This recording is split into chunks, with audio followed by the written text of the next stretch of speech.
이강민의 잡지사 12월호 18번째 페이지. 잡지사 총 167회 출연을 통틀어서 오늘 이 시간에 그야말로 가장 큰 승부수를 던지겠다는 분을 모셨습니다. 숭실사이버대 환경안전공학과 교수로도 활동하고 계신 곽지식 작가와 함께합니다. 어서 오세요. 안녕하세요, 곽지식입니다. 저는 정말 한 주 동안 가슴이 뛰어서 견딜 수가 없었습니다. 왜 그러시죠? 네, 지난주 이제 녹화하러 오셔서 네. 크리스마스 이브 때 어떤 주제로 과학 얘기를 하면 좋을까 얘기하다가 네. 곽지식 작가가 진짜 비장한 눈빛으로 네. 네, 미친 생각이 떠올랐다. 우리가 이제는 CBS 역사에 남을 만한 승부수를 한번 던질 때가 됐다. 하하. 모험 한번 걸자. 하하. 이런 말씀하셨죠? 그렇습니다. 예. 네, 제가 그런 얘기를 했죠. 그래서 무슨 하지만- 주제로 해보면 좋을까 이야기를 하다가 근데 네. 그걸 들었을 때 저는 네. 약간 반신반의했어요. 약간 이거 좀- 너무 승부수 아닌가? 성탄 전야에 이게 어울리는 주제인가? 아하. 그런 생각을 했는데 아하. 너무 비장한 눈빛을 제가 받고 아하. 그리고 제가 약간 마음이 동했던 게 그때 네. 저희가 커피를 준비해드리지 않았어요? 네네네네. 그걸 냅다 엎으셨어요, 진짜. 네. 준비해드린 커피를 냅다 엎으시면서 승부수 걸자. 이런데. 예. 그랬었죠. 그랬죠. 그렇죠. 그래서 저희가 오늘 요 승부수를 걸기로 제작진도 동의를 했습니다. 그렇습니다. 오늘의 주제 바로 크리스마스 하면 떠오르는 루돌프와 연관이 있는데요. 세상에 수많은 루돌프 중 진정한 루돌프가 있었으니 그렇습니다. 산타 썰매 끄는 루돌프가 아니고 어떤 루돌프입니까? 직접 한번 소개해 주시죠. 그렇습니다. 세상에 루돌프라는 이름을 가진 그 모든 사람 중에서 썰매끄는 루돌프는 사람은 아니니까요. 모든 사람 중에서 가장 잘 알려진 인물이라고 할 수 있는 우리가 이름 루돌프는 못 들어보았더라도 누구나 다 알고 있는 그 이름 바로 루돌프 디젤에 대해서 우리 디젤 엔진이라는 거 많이 들어보지 않았습니까? 디젤 엔진의 디젤 네, 적군인가요? 디젤 엔진의 디젤이 사람 이름에서 따온 디젤이 개발했기 때문에 디젤 엔진이거든요. 근데 디젤이라는 이 이름이 사실은 성입니다. 성. 그러니까 성이 있으니까 이름도 있을 거 아니에요. 네. 그래서 루돌프 디젤 선생, 디젤의 성인 그 루돌프에 대해서 우리 뭐 루돌프 이야기 여러분 요즘에 인터넷 이런 거 보시면 크리스마스 때 되면 뭐 루돌프 코가 왜 진짜로 뭐 빨갈까요? 과학적 이유, 뭐 이런 과학적 거. 이유 뭐 왜 술록이 끌까요? 그렇죠. 뭐 루돌프가 뭐 그렇게 혼자만 왕따 된 이유 뭐 조금 뭐 산타클로스가 하늘을 날아다닐 수 있고 이런 거 많이 나오잖아요. 본인도 몇 해 전 여기서 그런 얘기 하셨죠. 그렇죠. 저도 그렇게 비아냥거리세요. 저도 그런 이야기 했었죠. 예, 예, 그런 예. 이야기는 너무 이미 많아요. 어. 여기서 한 발 더 좀 과감하게 나가야 된다. 언제까지 그런 가상의 루돌프에만 우리가 매달리고 있을 것이냐. 루돌프 하면 세상에서 가장 중요하고 위대한 인물로 실존했던. 우리가 잊지 말아야 할 인물. 루돌프 디젤에 대해서. 과학에 관심이 있다면 꼭 알아야 될 루돌프. 이제 루돌프 디젤. 사실 좀 조금 더 진지하게 말씀드리자면 제가 이제 과거에 한 뭐 20년 전 이럴 때 좀 어린 시절만 하더라도 저는 크리스마스 이브 이럴 때 약간 이렇게 뭐 약속이 없거나 놀 건수가 없거나 하면 되게 좀 뭔가 울적해하는 그런 습성이 있었어요. 이때 막 이렇게 좀 들뜨는 분위기잖아요. 네. 그리고 뭐 텔레비전이나 뭐 이런 매체에서도 사람들이 즐겁게 노는 장면 이런 게 많이 나오고 네, 네. 그러면 한 1년 중에 크리스마스 이브, 크리스마스 이럴 때는 뭔가 좀 즐겁고 재밌게 놀아야 될 것 같은데 이때도 이렇게 즐거울 만한 일이 없으면 내 삶에 즐거움이란 있는 걸까? 아. 너무 쓸쓸하고 외로운 삶이 아닐까? 그럴 수 있어. 이런 걸로 되게 번민을 많이 했어요. 예. 번민 이런 말 써도 되나요? 고민. 예, 네, 고민을 많이 했어요. 네, 네. 크리스마스 이브 때는. 근데 이제 직장 생활도 하고 뭐 이러면서 막 이런 세상에 진창을 뒹굴면서 살다 보니까 크리스마스 이브에 그냥 별 큰일 없고 그냥 이렇게 따뜻한 방에서 이렇게 여유롭게 지내면서 그냥 우리 잡지사 같은 이런 좀 여유 있는 프로그램 들으면서 뭐 들으면 지식이 쌓여서 좋고 안 들어도 크게 상관없는 이런 이야기 들으면서 여유 있게 이렇게 추운 날 휴식을 취할 수 있다는 그게 거. 행복이다. 그것만 해도 진짜 크리스마스 정신이 넘실대는 그런 시간이 아니냐라는 그런 생각을 요즘에 매우 많이 하고 있거든요. 예. 그래서 우리 루돌프 디젤 이야기로 어디서도 크리스마스 때 함부로 하지 않을 만한 이런 이야기로 오늘 한번 화려한 특집으로 정말 CBS 역사 곽규석 선생님 지금 듣고 계십니까? 프라이버의 곽규석 선생님께서 활동하시던 현봉박 씨의 자랑.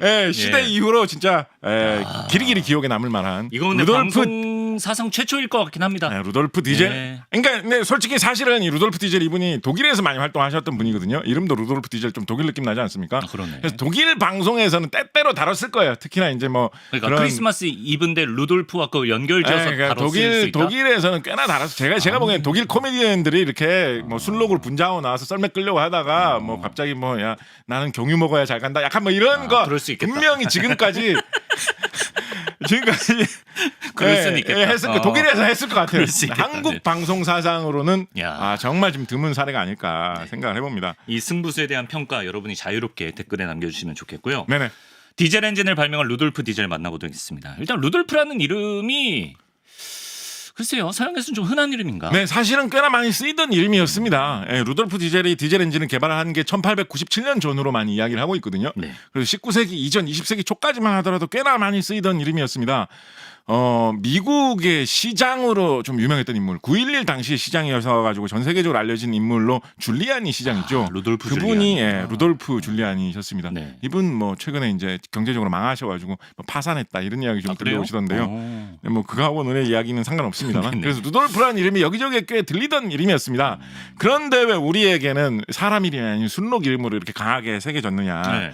로버트 메이라고 하는 이분이 원래 회사 홍보팀 같은 데서 일하시던 분이었어요. 20세기 초에. 네. 그래서 뭐 백화점 홍보팀 이런 데서 일을 하시다가 미국의 20세기 초에 세계 경제 대공황이라는 게 불어닥치죠. 그래서 큰 불경기가 되면서 이분이 일자리를 잃게 됐어요. 그래서 되게 힘들게 사시고 경제적으로 힘들고 빚도 많이 생기고 가족 중에 아픈 사람도 있고 이래갖고 되게 고생을 하시던 시절이 있었는데 네. 그러다가 시카고의 어느 백화점 홍보팀에 취직을 하게 됐는데 그 백화점 홍보팀에서 홍보팀 일하는 사람이니까 이제 일을 맡긴 거예요. 크리스마스 시즌이 되면 사람들에게 뭔가 나눠줄 이런 유인물, 우리나라에서 흔히 속어로 찌라시라고들 많이 불렀었죠. 네네. 그런 유인물에 들어갈 만한 그런 뭔가 좀 의미 있는 재밌는 이야기라고 할까, 뭐 이렇게 치장할 만한 그런 거라고 할까, 좀 크리스마스 카드 느낌이 드는 뭐라고나 할까 이런 거를 좀 개발해 봐라라는 그런 명령을 받게 됩니다. 그거를 심지어 연초에 받았어요. 연초에.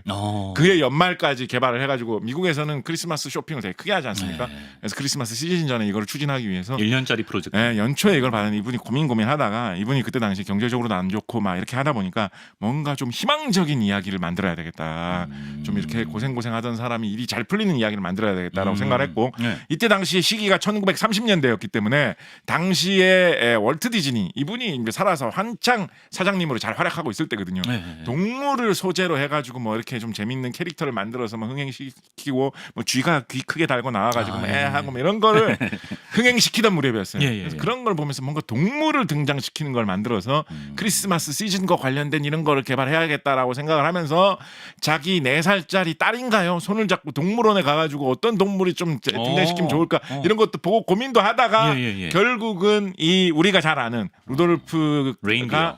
술록이 뭐 코가 빨가고 저코 하는 이 이야기를 약간 시 형태로 만들어가지고 그런 유인물을 개발하는데 그해 여름에 이거를 성공을 했어요. 야, 대박 났네. 그래서 개발을 해놓고 이게 잘 될까 안 될까 좀 조마조마했겠죠. 근데 겨울에 크리스마스 시즌이 돼가지고 이 유인물을 배포를 하니까 인기가 굉장히 좋아가지고 그 해에 240만 장이 나갔다고 합니다. 와. 그래서 그 후로 이게 히트 상품으로 말하자면 미국에서 개발된 20세기의 새로운 전통으로 자리를 잡게 되면서 나중에 그것과 관련된 무슨 텔레비전 쇼 같은 것도 나오고 노래도 나오고 이렇게 하게 되면서 전 세계를 휩쓴 불멸의 아이콘 루돌프. 그때부터 이름은 루돌프였던 거예요. 그렇죠. 사슴 이름으로 처음에는 뭐 이름을 좀 다르게 뭐 롤로라고 이름을 붙이려고 했다든가 뭐 딴 설도 있었는데 뭐 롤로, 로딜프, 로세프 뭐 다 여러 가지 해봤겠죠. 그러다 루돌프. 괜찮은데 뭔가 힘세게 뭔가 뭐 잘 끌 수 있는 뭔가 좀 에너제틱한 이런 느낌 난다라고 생각해가지고 루돌프로 이름 지은 게 지금까지 퍼져가지고 지금은 이제 사람 이름을 루돌프라고 하면 이제 전 세계 어디 나라에서나 제 이름은 곽 루돌프 이름입니다. 사슴 코 빨갛냐 막 이렇게 요즘은 하는 그런 시대가 좀 됐지만 이 이전에 루돌프 디젤 선생님 시절에서는 1939년에 이 루돌프 이야기가 로버트 메이에 의해서 유행하기 이전까지만 해도 많은 사람들이 루돌프라고 하면 디젤 엔진을 많이 떠올리던 그런 시대가 한 30여 년 있었다라는 거죠. 원조 루돌프다. 그래서 아마도 옛날에는 루돌프 디젤 커는 그러지 않아요. 뭐 이렇게 멜로디가 없었을 노래가 테니까. 나중에 나왔을 테니까 그러진 않았겠습니다만 제 생각에는 디젤 입은 가문에서는 아마도 가끔 이렇게 노래를 바꿔서 부르지 않았을까. 후손들이 선조 우리 가문을 크게 성공시킨 이분이 자식이 3인가 4인가 있었거든요. 그래서 다복한 집안이었기 때문에 이분 후손들이 아마도 크리스마스 때 모여가지고 이 위대한 선조를 기리면서 루돌프 디젤 커는 루돌프 그랜파 디젤 뭐 이런 독일 사람들이잖아요. 그래. 독일 사람들이잖아요. 굳이 영어로 그렇게 부르겠습니까? 네. 그렇습니다. 그렇습니다. 순록 루돌프가 있기 전에 가장 유명했던 루돌프. 하나만. 왜 이렇게 다급하게? 진짜 이상한 거 제가 알려드릴게요. 뭐요? 이거는 진짜 잡지사 재질이 아니면 전 세계 어디에서도 함부로 할 수 없는 이야기인데요. 네네. 진짜 이상한 얘기 알려드릴까요? 예. 엔진 중에 자동차 엔진 중에 디젤 엔진이 있고 또 나머지 하나 엔진이 뭐가 있습니까? 가솔린이요. 가솔린 엔진, 휘발유 엔진 있잖아요. 네네. 휘발유 엔진을 개발한 사람의 이름은 뭘까요? 잠깐만 가솔린은 아니겠지. 가솔린 아니죠. 가솔린 가스가 변해서 가솔린이 된 거니까. 휘발유 엔진을 개발한 사람 이름이 뭘까요? 이거 진짜 경악할 만한 일인데요. 진짜로 왜? 휘발유 엔진을 개발한 사람 이름이 클로스예요. 클로스. 말도 안 되지 않습니까? 좀 사실 조금 과장인데 정확하게 말하면 오토라는 사람이 개발한 휘발유 엔진이 현대 휘발유 엔진의 원조다라고 이야기하고 있습니다. 이 사람 독일 사람이에요. 원조다라고 이야기했습니다. 근데 이 오토라는 사람이 니콜라우스 오토거든요. 니콜라우스 오토거든요. 근데 근데 산타클로스라는 이름이 어디서 나왔느냐? 우리 전에 한번 말씀드린 적이 있었는데 이 사람이 라틴어로 상투스 니콜라우스라는 사람의 이름이 변해서 산타클로스가 되었다라고들 이야기를 하고 있죠. 그래서 따져보자면 휘발유 엔진을 개발한 사람은 클로스. 디젤 엔진을 개발한 사람은 루돌프예요. 야, 이게 말이 됩니까? 이게 역사가 이렇게 맞아떨어질 수가 있습니까? 세상에. 기가 막히네. 놀라운 사실이라고 생각합니다. 그렇습니다. 저는. 일단 지금 순항 중이라고 봅니다. 이 승부수. 네네. 예, 아주 흥미롭습니다. 네. 그럼 이 디젤 엔진 개발한 루돌프 디젤은 어떤 사람이고 또 어떤 과정, 어떤 계기로 디젤 엔진 발명하게 됐는지. 이분의 삶도 진짜 파란만장한데요. 이분은 이제 독일에서 많이 활동을 하셨고 독일인으로서 많이 활동을 하셨기 때문에 독일에서는 다 독일의 위인이라고 이야기를 합니다만 이 사람 사실 태어난 곳은 프랑스 파리입니다. 그래요? 네, 프랑스 파리에 건너와 가지고 살고 있던 독일인 부모 밑에서 태어나 가지고 파리에서 살고 있다가 여러 가지 당시의 정치적인 격변과 경제적인 어려움 이런 것 때문에 살기가 어려워져 가지고 다시 파리에서 런던으로 이사를 갔어요. 집안이 통째로. 근데 런던에서도 살기가 너무 힘들어가지고 집안의 이 부모님들이 디젤 너는 우리 집에서는 도저히 못 살 테니까 친척 집에 좀 맡겨야 되겠다라고 해서 독일에 있는 친척 집에 가가지고 얹혀 살면서 살던 어린 시절을 보냈던 그런 사람이었습니다. 그래서 이제 친척 집에 가면 우리 집에 똘똘한 애가 하나 있으니까 가서 뭐 일도 잘하고 할 거니까 좀 잘 돌봐주십시오라고 해서 독일 남부의 아우크스부르크라는 곳에 루돌프 디젤을 보내가지고 이렇게 길렀는데 뭐 썰매도 잘 탈 것 같고 뭐 일 잘 생긴 그런 청소년이네 이러면서 이제 그 친척 집에서 받아줬겠죠. 네, 애가 너무 똘똘한 거예요. 그래서 얘는 학교를 보내야 되겠다라고 해서 학교를 보냈는데 학교에서 공부를 너무 잘하는 거예요. 그래서 상급 학교에 진학을 시켜야 되겠다라고 해서 상급 학교에 진학을 시켰는데 거기서도 너무 잘하는 거예요. 그래서 대학을 보내야 되겠다라고 해서 대학을 보냈는데 너무 잘해 거기서도. 네, 대학에서도 진짜 잘했어요. 아닌 게 아니라 그리고 대학에서 스승님을 만나는데 그 교수님이 뭘 해가지고 성공한 그 교수님이 이름이 린데 교수님이었는데 지금도 우리나라에도 이 교수님의 이름을 따가지고 지금까지 내려오고 있는 사업체가 우리나라에서도 영업을 하고 있습니다. 린데라는 사람이 거대한 사업체를 차릴 정도로 이 공업적으로 기술적으로 성공하셨던 분인데요. 그때는 이제 자기가 창업한 그 시절에서 얼마 지나지 않았던 시절이었겠죠. 린데 교수님이 뭘 개발해가지고 큰 성공을 거두신 분이었냐면 그 이전 시대까지는 이런 것이 세상에 나타날 수 있다라고는 상상하기도 너무나 어려웠던 냉각을 해주는 장치. 무엇인가를 시원하게 해주는 장치를 개발해가지고 에어컨, 냉동실, 냉장고 이런 장치를 개발해가지고 크게 성공한 교수님이 있는 학교에 우리의 디젤이 다니게 됐어요. 대단한 분이네 교수님이. 근데 그 교수님도 이 디젤을 똘똘한 학생이 알아본 거예요. 그래서 회사를 소개를 시켜줍니다. 어떤 회사를 디젤에게 소개시켜줬을까요? 자기 회사를 소개시켜줬었어요. 냉각장치 회사. 그래서 자기 회사에서 어디 지역 담당을 맡겼겠습니까? 이 루돌프 디젤에게 프랑스 파리 담당을 맡긴 거예요. 파리에서 태어났으니까. 프랑스 말 잘했거든요. 프랑스를 잘했거든요. 그래서 이 세계로 뻗어나가는 냉동고, 냉동실, 냉장고, 에어컨 사업을 하기 위해서 네가 파리 사업을 담당해라. 파리 지사, 파리 영업본부장. 처음에는 뭐 이런 사원 기술자 담당으로 갔다가 일 잘하니까 프랑스어도 잘하니까 쭉쭉쭉 성장해가지고 높은 자리까지 올라가게 됩니다.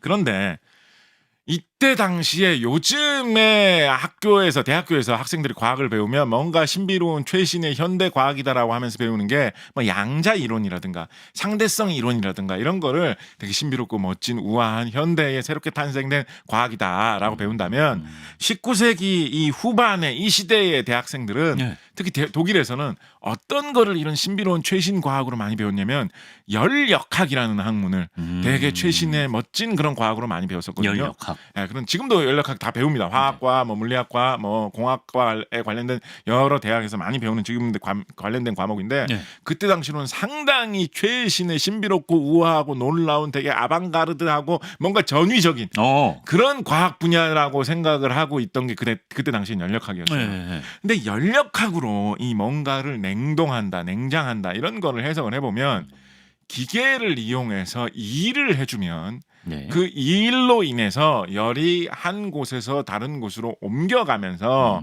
한 곳의 온도가 낮아지는 거 그게 뭔가를 냉동해 주는 거 에어컨으로 뭔가를 냉각해 주는 거 그런 장비라고 해석을 할 수가 있었거든요. 예.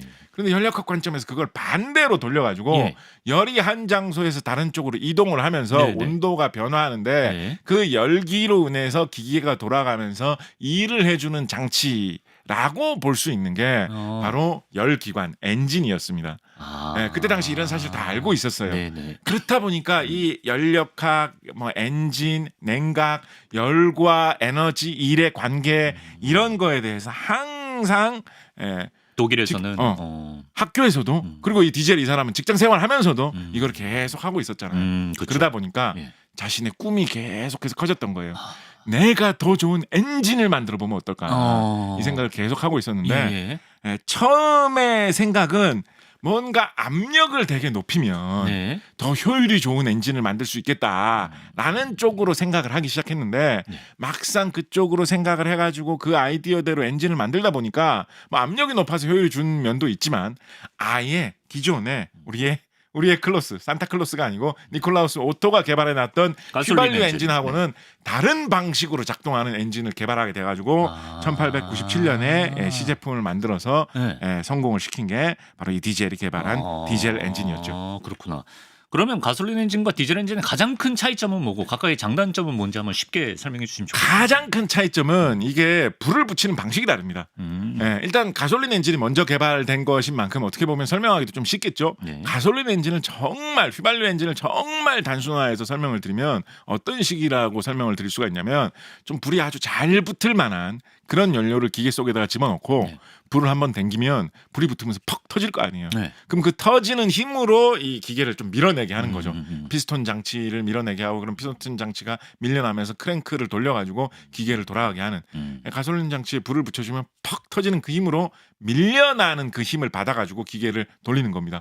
그래서 그 돌아가는 힘 중에 일부를 이용을 해가지고 그 불을 당겨주는 그 장치를 정기적으로 불꽃을 이렇게 한 번씩 이렇게 당겨주게 만든 거예요. 탁탁탁탁 이렇게 불꽃을 튀기면 불에 잘 붙는 연료가 거기에 맞춰서 살살 들어오면 들어올 때마다 한 번씩 퍽퍽퍽퍽 터지겠죠. 그럼 그때마다 한 번씩 이렇게 기계를 밀어줘가지고 그 밀어주는 힘을 이용해서 엔진을 돌리는 게 가솔린 엔진, 휘발유 엔진의 전형적인 그런 돌아가는 원리입니다. 핵심이다. 그래서 정기적으로 불을 붙여주는 장치가 있어야 됩니다. 휘발유 엔진은. 그리고 불이 그렇게 잘 탈 수 있는 연료를 활용을 해야 됩니다.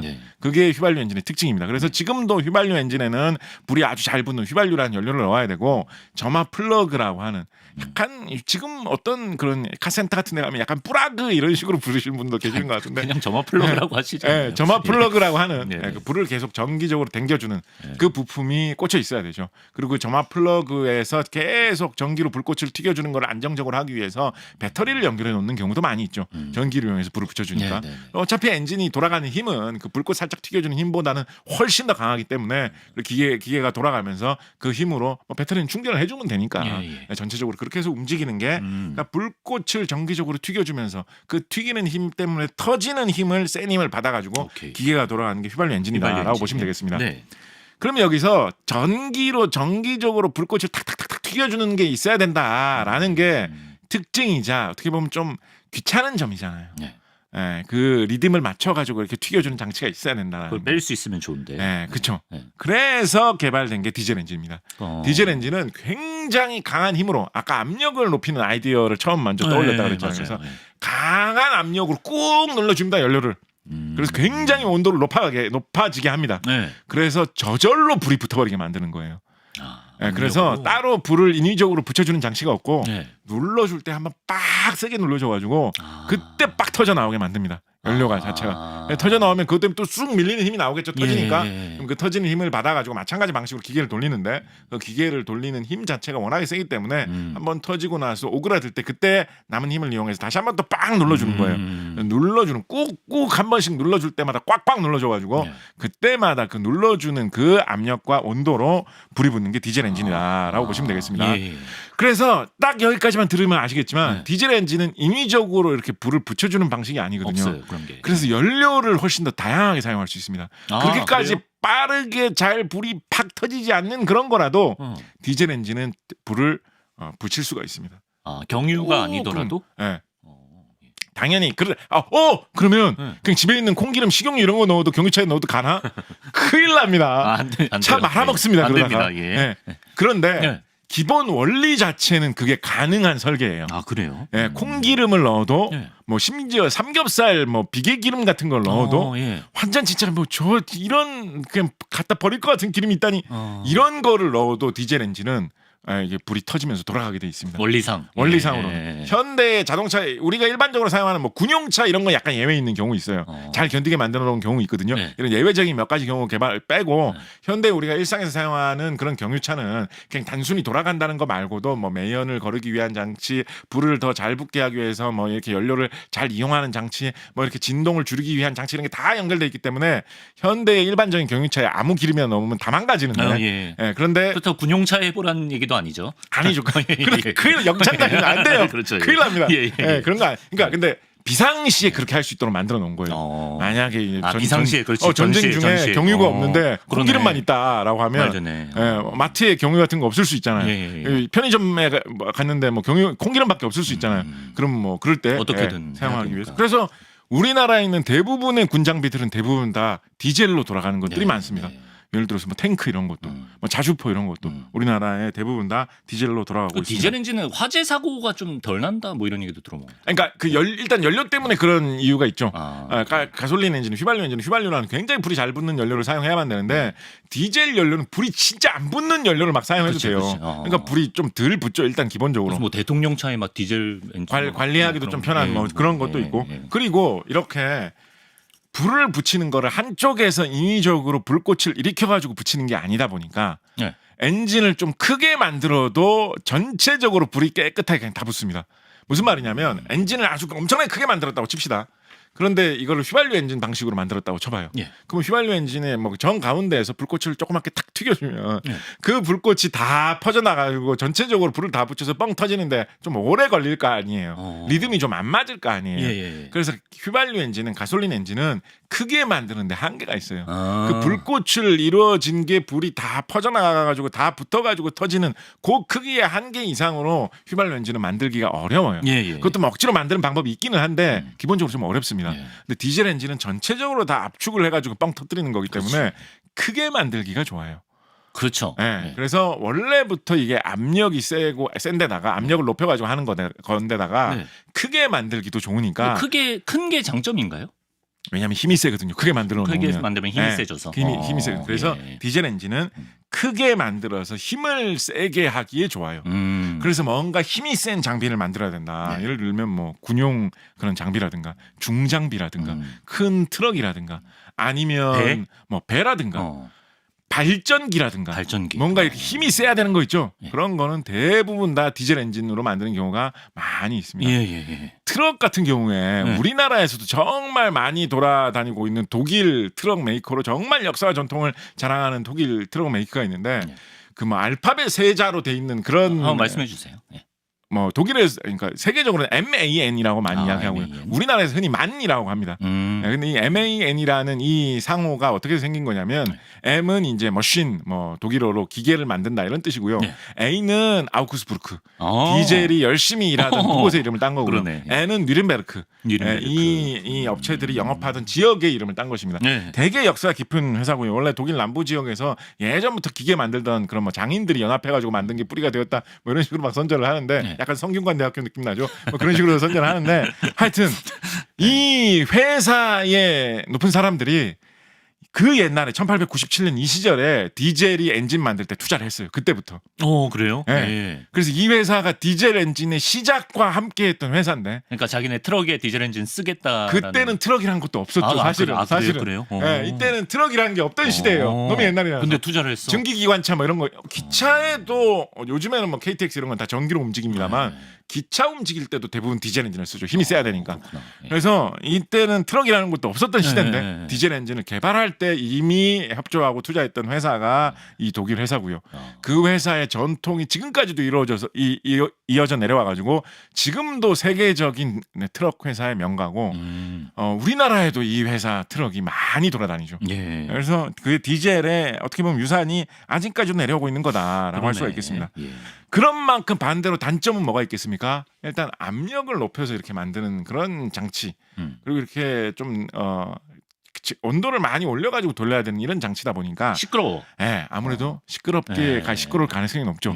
그리고 좀 크기가 커질 가능성도 높아요, 그죠? 그렇다는 얘기는 좀 무거워질 가능성도 높습니다. 그러네요. 그리고 엔진을 작동을 시켜 보면 힘이 좀 센 대신에 돌리는 속력은 휘발유 엔진보다는 좀 못한 경우가 많이 있습니다. 그래서 막 빠르게 속력을 높이는데 이런 데는 디젤 엔진이 좀 못하다라는 이야기도 많이 하고 있고요. 네. 그리고 연료의 특성 때문에 원초적으로 그런 경우도 있고, 그러니까 매연 같은 게 많이 생길 수도 있고, 연료를 뭐 나쁜 연료를 막 태우면 아예 싸다 이러면서 막 질러가지고 태우. 디젤 엔진은 배에서 돌리는 디젤 엔진은 중유를 돌리는 경우가 있거든요. 무거울 중자 쓴 중유를 돌리는 경우가 있거든요. 중유는 색깔부터 시꺼멓게 생겼습니다. 예, 제일 싼 연료거든요. 가끔가다 희한하게 중유값이 올라갈 때 빼고는 제일 싼 연료거든요. 예, 뭐 사우디아라비아 이런 데서는 그냥 막 태우는 연료입니다. 그냥 그런 연료인데 그런 거 배에다가 넣어서 돌릴 때도 디젤 엔진으로 돌리거든요. 돌리면 당연히 매연이 많이 나오죠. 그래서 그런 연료 때문에 매연이 많이 나오는 이유도 있거니와 워낙에 온도와 압력을 높이다 보니까 높은 온도에서 일어나는 특유의 화학 반응이 뭐 질소산화물 만들어내는 화학 반응 이런 게 일어나가지고 다른 오염 물질도 휘발유 엔진에 비해서는 좀 많이 생기는 경향이 있다라는 게 단점이라고 할 수 있겠죠. 원어타즈 로든 편에서도 뭐 디젤 게이트 잠깐 얘기해 그렇습니다. 네. 그러셨다는 거죠. 연비는 어떻습니까? 연비. 디젤차가 유리한 게 맞나요? 연비는 모든 디젤 엔진을 통틀어서 이야기를 하면 당연히 디젤 엔진이 휘발유 엔진보다는 쌀 수밖에 없습니다. 이 연료를 이렇게 거침없이 다 사용할 수 있기 때문에 뭐 배에 들어가는 디젤 엔진, 어디에 들어가는 디젤 엔진 뭐 다 갖다가 사용을 해보면 다 합쳐서 이렇게 계산을 해보면 디젤 엔진이 쌀 수밖에 없어요. 싼 기름도 다 태울 수 있기 때문에 자동차에 넣는 경유로 돌리는 디젤 엔진으로 뭔가 이런 시설을 돌리면서 이렇게 하다가 경유값이 좀 올랐다 싶으면 야, 뭐 콩기름 가져와 뭐 이래서 돌릴 수도 있고 뭐 실제로 바이오 디젤이라는 거를 우리나라에서 한 3-4% 지금 이미 타고 있습니다. 바이오 디젤이라는 게 주로 우리나라에서는 많이 사용하는 게 팜유하고 동급의 거를 많이 써요. 팜유하면 뭐 이런 라면 만드는 기름 이런 걸로 많이 알려져 있잖아요. 기름 야자. 그래. 기름 야자에서 뽑아내는 그 기름을 팜유라고 하죠. 성분표에서 많이 봤어요. 먹는 팜유보다는 좀 더 싼 거를 씁니다. 우리나라에서 이런 바이오 디젤 만들 때는. 근데 우리나라에서 바이오 디젤 관련 법령에서 우리나라 같은 경우에 이미 의무적으로 한 3-4% 요즘 한 거의 4%까지 올라왔죠. 3-4% 정도는 일반 경유에다가 그런 식물에서 뽑아낸 기름을 이미 타서 넣으라고 한 지가 꽤 됐어요.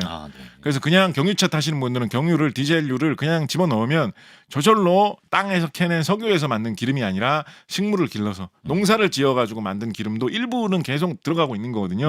이런 식으로 기름 종류가 자유롭다 보니까 연비는 그러니까 기름값 대비 얼마나 가느냐로 따지면 디젤이 좋을 수밖에 없습니다. 그런데 뭔가 좀 추가로 생각을 해보면 어떤 걸 예를 들어서 자동차로 한정을 해본다라고 하면 조금 이제 고민이 생기는 게 자동차는 아까 말씀드렸던 뭐 매연 문제라든가 차에 뭐 차가 소리가 적어야 된다, 승차감이 좋아야 된다 이런 거를 다 따지다 보면 아무 기름이나 그렇게 못 넣고 정제된 경유와 정제된 바이오 디젤이 이렇게 들어가 있는 거 그것만 이 주유소에서 파는 그 기름만 넣어야 되거든요. 오늘 뭐 이렇게 삼겹살을 구워 먹고 나서 기름 왜 이렇게 많이 나왔어? 내일 아빠 차에 좀 집어 넣어라. 이러면 안 되거든요. 그럼 절대 안 되죠. 그러면 안 되거든요. 그래서 그렇게 정해져 있는 경유 시세는 좀 오르락 내리락 할 때가 있어요. 그렇죠. 예. 사람들이 다들 경유만 찾을 때 이럴 때는 희한하게 휘발유 값보다 경유값이 좀 더 비싸질 때도 그럴 때 있어. 간혹가다 생깁니다. 예. 그나마 우리나라는 휘발유에다가 세금을 좀 많이 붙이는 편이기 때문에 우리나라는 그래도 경유값이 좀 싼데 예, 세계적으로는 좀 그게 시세가 오락가락 할 때가 있습니다. 그래서 자동차로 한정으로 따지면 예. 더군다나 아까 매연이라든가 이런 것 때문에 자동차 우리나라에서 일상적으로 타고 다니는 자동차에는 다 매연을 걸러주는 장치가 붙어 있거든요.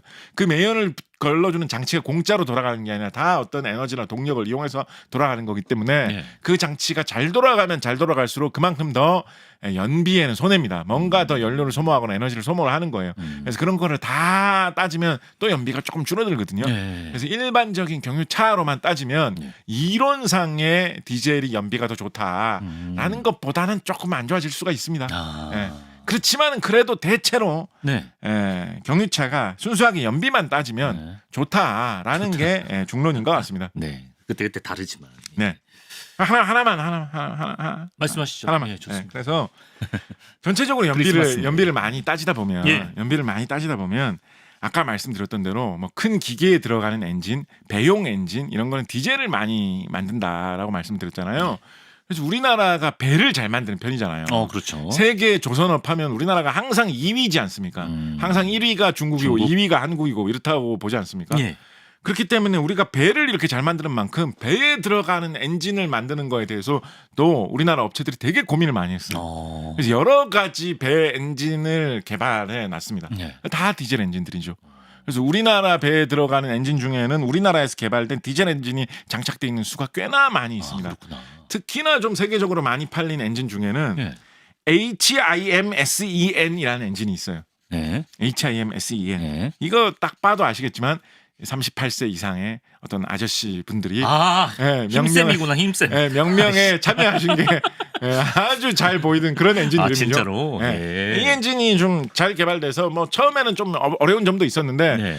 지금은 꽤나 잘 개발돼서 여러 군데 많이 팔리고 있어요. 이런 건 어떤 회사에서 만들어요? 배 엔진은? 배 만드는 회사와 관련된 있는 회사에서 자동차 만들죠. 회사랑 상관없죠. 배 그렇죠. 근데 뭐 또 연관이 있어요. 또 이렇게 그래요, 따라가다 그래요? 보면 이어 이렇게 가다 보면 연관 연금에서. 관계가 생기는 경우가 있는데 예. 보통 이제 배 만드는 회사 혹은 그 배 만드는 회사의 계열사에서 이런 거 만듭니다. 예. 그래서 이 힘센 엔진 같은 경우에는 배에 장착하는 용도 말고 딴 용도로도 여기저기 팔립니다. 예를 들면 뭐 기계를 돌려야 되는 경우, 예. 뭐 혹은 발전 용도, 뭐 이런 데로도 막 팔리는 경우 있습니다. 그래서 한 몇십 년 전에는 쿠바에 이게 막 팔렸어요. 쿠바하고 최근에 우리나라가 수교를 했잖아요. 네. 쿠바하고 우리 수교한 게 우리나라 외교사 역대 좀 사건이었거든요. 네. 쿠바라고 하면 전통적인 북한의 어떤 우방국이었는데 그렇죠. 이제 남한하고 수교를 하다니 이러면서 깜짝 놀랄 만한 일이었는데 네. 그 수교도 하기보다 한참 더 앞서가지고 네. 이 힘센 엔진이 쿠바에 막 팔렸어요. 왜냐하면 이 쿠바가 석유가 나는 나라거든요. 아, 그래요? 근데 미국으로부터 제재를 많이 받고 뭐 이렇게 하다 보니까 네. 전기 사정이 안 좋기로 되게 고생 많이 한 나라예요. 그러니까 이게 대충 기름 막 넣으면 엔진이 막 돌아가면서 발전기 돌릴 수 있는 그런 게 쿠바에 있다면 얼마나 좋을까 이런 생각을 그 쿠바의 뭐 예로부터 내려오던 유명한 지배자인 그 피델 카스트로 있죠. 네. 카스트로 생전부터 그런 이야기를 많이 했었거든요. 예. 그래서 이 힘센 엔진 설치하러 우리나라 기술자들이 쿠바에 가가지고 오래 막 일하고 이랬습니다. 발전소 막 건설해주고. 그때부터 힘센 엔진이 있었어요. 제가 지금 정확하게 언젠지는 잘 기억이 안 나는데 인터넷에서 검색해 보시면 그래서 정말로 약간 우리나라 한밭집 같이 생긴 그런 데서 예. 우리나라에 일하러 가신 분들이 이렇게 밥 먹고 있는데 피델 카스트로 그분이 찾아오셔가지고 진짜 한밭집처럼 딱 생겼어. 예. 그런데서 같이 막 사진 찍은 거 막 이런 거 인터넷에 막 올라와 있고 막 이렇거든요. 아, 진짜. 그래서 한 쿠바 관계 개선에 좀 큰 공신 역할을 했던 것도 루돌프 디젤의 엔진이었다라고 할 수 있을 거고요. 예. 그리고 배 만드는 회사에서 이렇게 디젤 엔진을 만들어 가지고 아까 말씀하신 거하고 비슷하게 예. 역으로 이 배 만드는 회사에서 만든 그런 엔진에서 개발된 엔진을 좀 더 좀 이렇게 개량하고 혹은 그 기술을 이용을 해가지고 좀 더 작은 형태로 만들어서 지상 차량용으로 이렇게 바꿔서 쓰는 경우도 있습니다. 그렇구나. 대표적으로 배 만드는 엔진 쪽 회사에서 유명했던 엔진 회사 하나가 네. 근래에 SMV1000이라는 엔진을 만들었거든요. 네. 이게 SMV1000이라는 엔진이 어디에 들어가느냐? 네. K9이라고 하는 K9라고 하는 대포 있죠. 자주포. 네, 자주포라고 부르는 우리나라에서 개발되어가지고 우리나라에서 많이 사용되고 있는 자주포이자 전 세계의 자주포 중에서는 제일 좋은 자주포로 인식이 돼가지고 대포 중에서는 자주포 중에서는 세계에서 제일 잘 팔리는 자주포이기도 하고 세계 수많은 나라들이 사가고 있는 자주포인데 이 자주포 엔진을 원래 옛날에는 독일 회사에서 만들었어요. 독일 회사에서 개발된 제품을 장착을 해가지고 썼었는데 이거를 우리가 중동 국가에도 판매를 하다 보니까 독일 회사가 예전에 중동 국가에 제재를 걸었다가 독일이 예전에 중동 국가에 제재를 걸었다가 아직 그게 안 풀린 경우들이 있거든요. 아, 그래요. 예. 그럼 우리 독일에서 개발된 제품은 무기로는 그 중동 나라에는 판매를 하지 못한다. 이런 게 독일 법령에 살아있는 경우가 있어요. 그러니까 우리가 수출을 K9 이 자주포가 우리나라 제품인데 엔진이 독일 개발품이니까 중동에 판매를 못하는 이런 게 있었거든요. 그래가지고 우리나라의 배엔진 만들던 회사에서 개발한 엔진을 여기다 끼워가지고 요즘에는 판매를 하는 쪽으로 추진을 하고 있습니다. 이렇게 나온 엔진이 SMV1000이라고 하는 엔진인데요. 이게 저는 처음에 약간 기분 나빴다가 갑자기 기분이 좀 좋아진 게 왜 기분 나빠? 왜 이름이 SMV1000이라고 하냐면 뭐 문제 있습니까 이거? 왜 이름이 SMV1000이라고 하냐면 이 엔진의 힘이 1000마력 정도다라고 해가지고 SMV1000이거든요. 근데 이게 마력이라는 게 이 비표준도 아니잖아요. 미터법이 아니란 말이에요. 그렇지요. 말 키워보셨어요? 아니요. 말이 내년이 또 말의 핵이긴 해요. 말이 힘이 어느 정도인지 아세요? 무시무시하죠. 현대인들은 모르잖아요. 저는 마력이라는 단어를 좀 추방해야 된다고 생각합니다.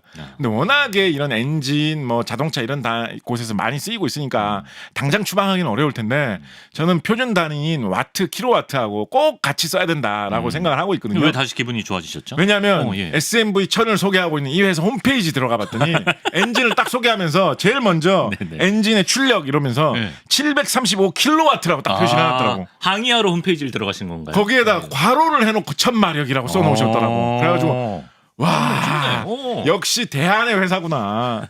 한국인이란 미터법이지라고 제가 생각을 했습니다. 그래서 보통 자동차 엔진이 100마력, 200마력, 뭐 200 몇십 마력 이런 정도입니다. 그래서 이거를 와트로 바꿔보면 킬로와트로 해보면 뭐 100킬로와트, 200킬로와트, 300킬로와트 이 정도예요. 그래서 와트로 하면 빡 감이 오잖아요. 냉장고 같은 게 전기 출력을 해가지고 뭐 100와트, 200와트 그 정도예요. 그죠? 근데 내 자동차가 엔진이 100킬로와트다라고 하면 킬로와트가 1000와트니까 냉장고 1000대 정도를 돌릴 정도의 전기와 맞먹는 에너지를 내가 기름을 태워서 소비하면서 차를 운전하는구나. 생각을 해볼 수가 있잖아요. 느낌이 오잖아요. 마력으로 해도 그렇게 비교할 수 있을 것 같은데. 말 한 마리 힘이 어느 정도인지 말 한 마리면 모르는데. 내 냉장고가 말 몇 마리 해당하는지 몇 아시냐고. 마력이고 차가 몇 마력이면 10배 정도 되는구나 해서 계산할 수 있잖아요. 지금 우리가 켜놓은 이 전구가 10와트, 20와트 이런 수 10와트 단위로 됩니다. 이게 말 몇 마리에 해당하는 힘인지 느낌이 안 오잖아요. 말뛰기도 하고 내년이 말의 해인데 뭐 봐줄 수도 있는 거 아닙니까? 미터법입니다, 여러분. 알겠습니다. 네. 뭐 술록이 얼마나 싫어하겠어요. 술록역으로 하자, 막 이러지 않겠어요? 루돌프 디젤이 울고 있다고. 그렇죠. 미터법을 사용합시다. 그렇습니다. 예. 어떤 얘기 해볼까요? 시간은 다 얼추 지났는데 벌써요? 하나 정도 더 하면 되지 않을까 싶은데요. 뭐 해볼까요? 요소수 얘기도 있고 아니면 뭐 디젤이 처음부터 경유를 생각했던 건지도 궁금하긴 하고 아니면 디젤의 죽음? 뭐 이런 얘기도 있네요. 네네네. 디젤이 좀 인기가 없어졌다 이런 이야기를 좀 해볼 만할 것 같습니다. 이제 디젤이 이렇게 연비가 좋은데다가 연료를 잘 먹을 수 있는 특징이 있다 보니까 20세기 후반에 유럽에 어떻게 보면 디젤의 본고장이죠. 유럽에서 디젤 엔진을 많이 밀었습니다. 이게 뭐 효율이 좋다, 힘이 세다 이런 것도 있습니다만 워낙에 독일에서 출발한 기술이라 가지고 독일 기술, 유럽 기술들이 잘 개발돼 가지고 자기들이 잘 만들 수 있다라는 것도 장점이었어요. 자기들이 잘 만드는 제품을 많이 팔아야 되지, 세계적으로 많이 팔아야 되지 않겠습니까? 그렇다 보니까 뭐를 좀 내세웠냐면 우리 석유가 언젠가는 바닥이 날 수밖에 없는데 휘발유는 석유에서밖에 못 만드는 거 아니냐. 사실은 이제 휘발유 차도 이제 알코올 같은 거 만들어가지고 넣어서 막 보내고 이렇게 합니다. 사탕수수 같은 데서 알코올 만들어가지고 뭐 브라질 같은 데서는 막 27%씩 섞어가지고 막 넣고 이렇게 합니다. 그런데 뭐 그거보다도 디젤에는 진짜 콩기름, 카놀라유, 기름 이런 거 넣어도 디젤 엔진 막 돌아가거든요. 비중을 높여도 된다. 네, 상당히 많이 높여도 되거든요. 그러다 보니까 이 미래의 석유 고갈 시대를 생각을 할 때, 예. 그리고 기후 변화 시대를 생각할 때, 어. 왜냐하면 식물이 자라나면서 광합성을 하면서 이산화탄소를 어느 정도 흡수하면서 자기 몸속에 기름 성분을 만들어 가지고 그 기름을 넣어다가 태우는 거니까 그러네. 이거는 땅 속에 있는 기름을 파와 가지고 바로 태우는 것보다는 그래도 조금이나마 이산화탄소 배출을 줄이는 거 아니냐라고 해가지고 이런 환경적인 이유로 좀 디젤을 타자라는 거를 유럽 사람들이 많이 밀었습니다. 예, 예, 예. 근데 그러면 이제 뭐 이런 휘발유차를 더 잘 만드는 미국이나 이런 데서는 좀 반대를 지적했겠죠. 일본이나. 경유차는 디젤차는 태울 때 오염물질이 많이 나오지 않느냐. 그렇지. 그거 어떡할 거냐. 네. 질소산화물 막 나오는데 어떡할 거냐. 네. 우리 로듐 편에서 말씀드렸습니다만 그래서 그거를 극복하기 위해서 유럽 차들이 그거를 걸어줄 수 있는 장치를 별의별 거를 다 개발해가지고 로듐을 이용해서 매연을 저감할 수 있는 장치 이런 거 막 개발해가지고 그래. 막 다 갖다 붙여가지고 예. 최대한 매연도 적게 만들었어요. 그래서 이게 미래다. 이런 식으로 클린 디젤. 이런 식으로 디젤을 막 선전을 했거든요. 네네네. 그게 약간 미래 약간 이런 느낌도 살짝 나던 시절이 있었습니다. 네네네. 그런데 크게 두 개의 충격이 온 게 우리 로듐 편에서 많이 말씀드렸던 디젤 게이트 사건이 2010년대 중반에 크게 터졌죠. 디젤이 이렇게 좋고 매연도 잘 저감해 주는 줄 알았는데 연비도 좋고 다 좋은 줄 알았는데 알고 보니까 거기에 약간 부정이 있었다. 속임수가 있었다라고 해가지고 디젤 그 정도 아니네. 불신이 많이 생긴 거. 그게 되게 날렸죠. 크게 있었죠. 예. 그리고 뭐 이거는 좀 예전부터 있던 얘기긴 합니다만 이렇게 여러 가지를 많이 붙여놓으니까 유지 보수하고 관리하기가 좀 힘든 거예요. 예. 뭐 요소수도 챙겨서 넣어줘야 맞아, 되고 맞아, 뭐 맞아. 어디 필터가 고장났다 무슨 촉매 저감 장치의 성능이 맞아, 떨어졌다 뭐 이런 맞아. 게 또 많이 있으니까 네. 그게 좀 힘들다라는 것도 옛날부터 있었던 데다가 네. 추가로 깨끗한 에너지라고 이야기를 할 때 디젤보다 우리는 더 깨끗한데라고 하면서 치고 나오는 전기차가 막 중국에서 그렇지. 미국에서 막 넘실넘실 나오고 있는 거예요. 네. 그러니까 디젤이 힘들어졌는데 라는 게 있습니다. 라는 게 있습니다. 그래서 디젤차가 과거에 비해서 어려워졌다 이런 게 있습니다. 우리나라 자동차 회사는 그래서 21세기에 디젤차를 좀 밀겠다라고 해서 좀 많이 한때 좀 많이 이것저것 나왔다가 요즘 다시 또 좀 줄이고 있는 추세죠. 그래서 그런 흐름이 추세의 아닐까. 변화가 있습니다. 네. 그렇긴 합니다만 여전히 디젤의 미래? 여전히 힘이 세고 크고 강해야 되는 분야에서는 어. 아직도 디젤 업체들이 많이 살아있는 추세죠. 전기차의 시대에도 디젤이 필요한 곳이 있다. 아까 말씀드렸듯이 뭐 트럭이라든가 중장비라든가 농기구라든가 이렇게 선박. 힘을 세게 내는 배 이런 네. 거 힘을 세게 기계 뭐 설비 돌려야 되는데 네. 이런 쪽에서는 여전히 디젤이 힘을 많이 내면서 살아있다라는 겁니다. 우리나라에서 디젤 엔진 많이 만드는 회사 중에 그러니까 개수로 많이 만드는 회사 중에 유명한 곳이 농기계 만드는 회사예요. 그래요? 경운기 만드는 회사에서 예. 트랙터 만드는 회사, 경운기 트랙터 만드는 회사에서 디젤 엔진을 우리나라에서 많이 생산하는 편에 속합니다. 그때 우리가 무슨 편이었나? 람보르기니 얘기. 그 우리 쌀농사 짓는 얘기할 때 맞습니다. 예. 우리가 미래의 농기구 산업이 펼쳐져야 될 경쟁력 우리나라에서도 찾아볼 수 있다라는 말씀 드렸었는데 예. 그때 이제 댓글로 달아주시는 분 중에 일제 농기구가 더 좋은데 그래? 일제 농기계가 그런 게 돈 있었어. 조금만 더 주면 일제 농기계 더 좋은 거 사는데 이런 댓글을 달아주신 분들이 계세요. 네. 아닌 게 아니라 일본 농기계들이 세계 시장에서 되게 세요.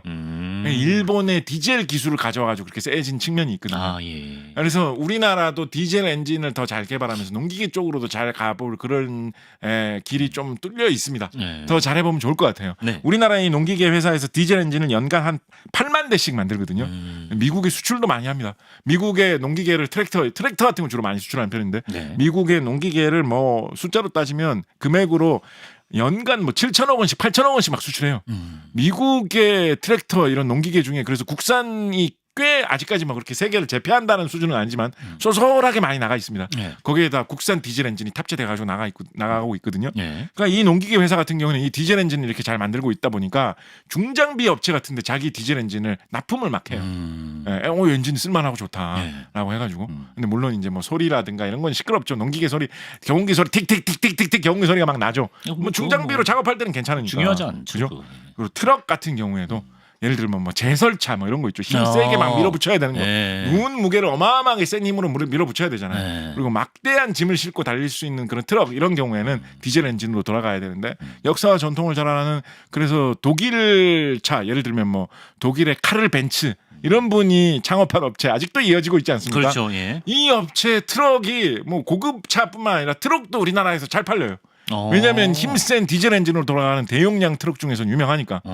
특히나 우리나라에서 제설차용 트럭으로 이 카를 벤츠 이분이 창업한 회사의 트럭이 값도 싸지도 않아요.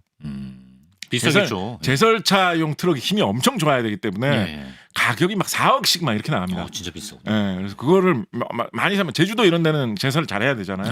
그러니까 막 많이 삽니다. 엄청 비싼 이런 제설용 트럭을. 그래가지고 강력한 힘으로. 그러니까 요즘에 산타클로스와 루돌프가 타고 다닌다면 아직도 뭐 순록으로 타고 다니겠습니까? 지금은 다 뭐 제설차 뭐 스노모빌 이런 거 타고 다니시겠죠. 요즘은 진짜 디젤 루돌프가 순록으로서 말을 끄는 게 아니라 루돌프 디젤 엔진의 힘으로 제설차를 움직이고 있는 그런 시대가 요즘이라고 볼 수가 있고요. 절묘하군요. 또 하나 이런 트럭 관련된 이런 중장비 관련돼서 우리나라에서도 정말 크게 사업하고 있는 업체로 또 어느 나라 업체가 있겠습니까? 어느 나라? 네. 뭐 말씀? 스웨덴? 스웨덴. 그래 중장비. 네, 스웨덴 자동차가 우리나라에서 그렇게까지 많이 팔리는 편은 아니잖아요. 뭐 그래도 뭐 괜찮습니다만 그죠? 근데 스웨덴 트럭은 스웨덴 중장비는 특히 트럭은 우리나라에서 꽤 잘 나가는 편이에요. 고속도로에 돌아다니면 스웨덴 차들이 막 다니고 있는 거예요? 트럭은 덤프 트럭 이런 거, 초대형 덤프 트럭 이런 거. 그러니까. 이런 거는 그 회사 이름이 스코네 지방이라는 데서 시작됐다라고 해가지고 그 스코네 지방 이름을 딴 스웨덴 회사 트럭이 우리나라도 꽤나 많이 돌아다니고 있는데 스코네 지방에서 처음 출발했을 때 이 스웨덴 회사가 본사로 삼았던 곳이 어딘지 아십니까? 모르겠는데요. 말메예요, 말메. 스웨덴 그 전성기에 스웨덴 중공업을 상징하는 도시. 말메 눈물로 우리가 철편에서 말씀드렸던 스웨덴에서 도시. 답이 없으니까 말메를 핀셋 공략하는 느낌인데요. 거기에 말메구나. 여기도 이 스웨덴도 그래서 디젤 엔진을 잘 만듭니다. 그래서 그 디젤의 힘으로 뭐 루돌프가 북극에서 살면서 뭐 썰매를 끈다 이런 얘기를 하고 있는데 사실은 스웨덴제 디젤 엔진을 장착한 그런 중장비들이 요즘은 돌아다니고 있으면서 화물을 나르고 있는 시대가 현대다라고 볼 수가 있겠죠. 마지막으로 짧은 거 하나만 하면서 끝낼게요. 하나만 진짜 별것도 아닌데 크리스마스니까 당연히 너그럽게 하나만 용인해 드립니다. 그래서 아까 그 K9 자주포 이야기를 말씀드렸잖아요. 이제 스웨덴이 중장비를 이렇게 잘 개발하는 나라이기 때문에 무기 같은 것도 잘 개발하는 편이거든요. 중공업이 발달한 나라이기 때문에 최근에 폴란드에서 잠수함을 도입할 때 우리나라가 조선공업이 발달했기 때문에 다시 한번 우리가 말메에게 한 방 먹여줄까라고 하면서 폴란드에 우리나라 잠수함을 팔 수 있을까라고 생각을 했는데 스웨덴 업체가 딱 수주를 해갔죠. 그래서 아직도 스웨덴 중공업, 스웨덴 조선이 살아있다. 건재하다. 말메에 아직도 저력이 말메에서 사실 그렇게 많이 하지는 않습니다만 말메는 지금 지난번에 말씀드렸듯이 약간 제약 이쪽으로 좀 넘어가 버렸죠. 그렇죠. 그렇습니다만 아직도 그 스웨덴이 좀 경쟁 상대로 아직까지 건재하거든요. 근데 이제 요즘 좀 살살 나오고 있는 이야기가 어떠니 아직까지 뭐 소문 수준이에요. 나오고 있는 이야기가 우리나라에서 개발된 이 디젤 엔진을 이용을 해가지고 우리나라에서 개발된 이 무기로 세계적으로 잘 팔리고 있다는 이 K9 대포 자주포 있지 않습니까? 이 자주포 같은 경우에 한국에서 개발했기 때문에 성능도 좋지만 추위에도 강하고 우리나라 겨울 춥잖아요. 추위에도 강하고 여차하면 더위에도 강하고 그렇지. 그리고 한국이 산악 지형이 많다 보니까 이 험한 지형을 올라가는 힘도 강하고 이렇다 그래가지고 좀 이렇게 험한 날씨를 가진 나라에서 이거를 잘 사갔어요. 그래서 핀란드에서도 사갔고 K9 대포를 노르웨이에서도 K9 대포를 사갔습니다. 자주포를 사갔습니다. 산도 많고. 그렇다 보니까 이 스칸디나비아의 핀란드, 노르웨이가 K9 자주포를 지금 무장을 해가지고 지금 이 나라에서 이런 이 대포를 많이 사간 이유가 요즘 러시아가 전쟁 때문에 시끌시끌하다 보니까 러시아하고 붙어있는 이 나라에서 견제를 하기 위해서는 뭐 중국 무기, 러시아 무기를 사올 수는 없잖아요. 러시아하고 대적을 해야 되니까. 그러니까 이제 우리나라 대포를 사간 거거든요. 그래서 좀 솔솔 나오고 있는 이야기가 스웨덴에서도 K9을 사갈지도 모른다. 노르웨이, 핀란드 사이에 있으니까. 그래서 그런 이야기가 있습니다. 왜냐하면 스웨덴 지형에도 좀 어울리는 측면이 있고 스웨덴의 추운 날씨에도 어울리는 측면이 있고 그러면 이제 디젤 명가, 중장비 명가인 스웨덴의 이 K9이라는 이 무기, 대포 기술을 방산 기술을 약간 돌파구로 해가지고 한국의 디젤 엔진이 넘어가는 시대가 언젠가는 올 것 같다. 이런 전망을 해보면서 약간 그것을 좀 미래의 산타클로스의 선물로 생각을 해봐도 되지 않을까. 그쪽이 사실 술롱 루돌프가 살던 곳인데. 그렇죠. 기계 루돌프는 한국에서 보낸다. 라고 얘기해볼 수 있겠죠. 네. 마칠 때쯤 돼서 굉장히 승부수를 약간 포장하는 듯한 근데 아주 설득력이 있었습니다. 네네.